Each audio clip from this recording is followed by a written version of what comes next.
दोस्तों, आज की कहानी है बूढ़ी सास रसोई में खपे और बहू मजे करे।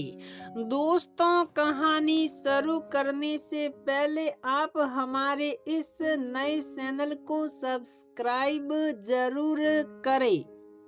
नई नवेली दुल्हन राखी शर्माई सकुसाई सी सुबह 5 बजे ही उठकर तैयार होकर कमरे से बाहर निकली तो सामने ही सासू माँ दिख गई। राखी उन्हें देखते ही झुककर पैर सुकर खड़ी हो गई। इतनी सुबह सुबह क्यों जाग गई बहू? वो तो हमारा जमाना था जब सास से पहले बहुओं के जागने का रिवाज था। कल से आराम से जगना, जैसी मेरे लिए मधु वैसी तू। मेरी सासू माँ तो बहुत अच्छी सोच रखती हैं। सासू माँ की बात सुन राखी मन ही मन खुद पर इतरा उठी। अरे बहू, अभी तो तेरी मेहंदी के रंग भी फीके नहीं हुए हैं, पहली रसोई हो गई हो ना। बस रस्म हो गया, इतना ही काफी है, अभी आराम करो। ये सब काम तो जिंदगी भर करने हैं, मैं कर लूंगी सब। सासू माँ राखी के हाथ से कलसी ले प्यार से कहती हैं। नहीं नहीं मम्मी जी, ऐसे कैसे? जब हम दोनों घर में हैं तो आप अकेली क्यों करेगी? राखी पेशो पेश में पड़ गई। चल तू बैठ, आज मेरे हाथ की चाय पीकर देख। सासू माँ उसे रसोई से बाहर जाने के लिए कहती हैं। राखी असमंजस में बैठक में आकर पत्रिका उठा उलटने पलटने लगी। अरे बहू, राधा कहाँ है? दरवाजे पर दस्तक की आवाज से राखी दरवाजा खोलती है और पड़ोस की सासी श्यामा अंदर आती हुई पूछती हैं, रसोई में है?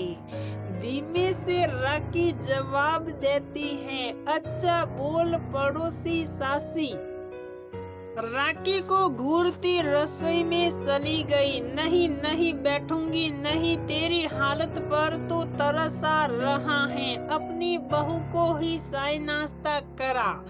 बहू, ये आचरण सही नहीं है। बेचारी बूढ़ी सास रसोई में खपे और बहू मजे करे। बोलती श्यामा राखी को घूरती चली गई। छोड़ बहू, आग लगाने की तो इसकी पुरानी आदत है, मैं चाय लेकर आती हूँ, बोलकर राधा रसोई की ओर चली गई। राघव, जाओ तुम दोनों कहीं घूम आओ। नई नई शादी हुई है, सो अरमान होते हैं नए जोड़े के। बिल्कुल घर गुस्सो है ये लड़का, लड़कियों की कितनी चाहतें होती हैं, समझता ही नहीं। जा बहू, तैयार हो जा। मटर सीलती सासू माँ कहती हैं, लेकिन मम्मी जी घर के सारे काम पड़े हैं और हमारी सयायका शबाना को भी आपने आज ही छुट्टी दे रखी है, आपकी किट्टी भी है, ऐसे में कैसे? राखी जो कि सासू माँ के साथ ही मटर निकाल रही थी, आश्चर्य से पूछ बैठी, सब हो जाएगा, कोई बड़ा काम थोड़े ना है। राघव, ले जा इसे। सासू माँ की जिद पर राखी राघव के साथ घूमने चली गई। राघव घर चले क्या? मम्मी जी अकेली कैसे मैनेज करेगी? वो तो इतनी अच्छी हैं कि सिर्फ हमारे बारे में सोचती हैं, लेकिन लेकिन उनका ध्यान रखना हमारा भी तो फर्ज बनता है। आइसक्रीम पार्लर में आइसक्रीम खाने के बाद राकी कहती है, राकी मुझे कुछ काम है, तुम ऑटो कर घर चलो, मुझे 2-3 घंटे लग जाएंगे। राघव कहता है ठीक है, कहा कर। राकी ऑटो कर घर की ओर रवाना हो गई। राधा बहू कहाँ है तेरी? पता नहीं था क्या उसे कि आज तेरी सहेलियां आने वाली हैं, अकेली जूती पड़ी हैं। शीला की आवाज सुन राकी के कदम दरवाजे पर रुक गए। क्या कहूँ, पता था उसे सब, लेकिन घर में पैर टिकते कहाँ हैं उसके। शबाना भी नहीं आएगी ये भी जानती थी वो, लेकिन मेरी किस्मत पहले सासू माँ की सेवा में लगी रही और अब बहू के। उस दिन तो तूने देखा ही था श्यामा। राधा अपने चेहरे पर बेसारगी का भाव लाकर कहती है, हाँ पूरी महारानी है इसकी बहू।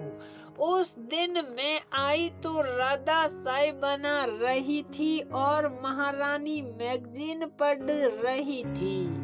श्यामा कहती है, अरे वो तो किसी काम से मैंने राधा को फोन किया और राधा ने आने के लिए कहा, नहीं तो इसकी ऐसी हालत है कभी खबर ही नहीं होती। श्यामा कहती है, कोई क्या कर सकता है, बेटे पर भी तो जादू कर रखा है उसने।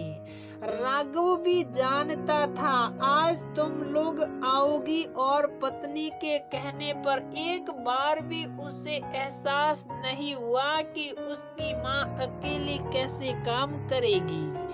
बस मम्मी जी बस, मैंने आपका ये दोहरा चेहरा तो देखा ही नहीं था।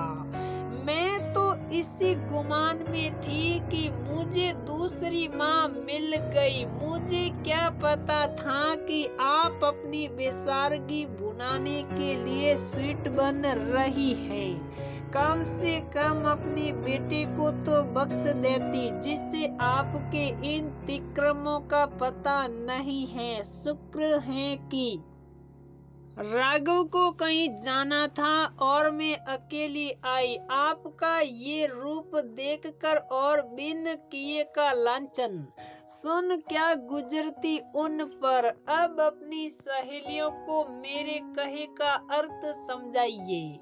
मेरी जरूरत लगे तो बेझिझक बुला लीजिएगा। बोलती राकी सब पर सरस स्त्री निगाह डालती अपने कमरे की ओर बढ़ गई।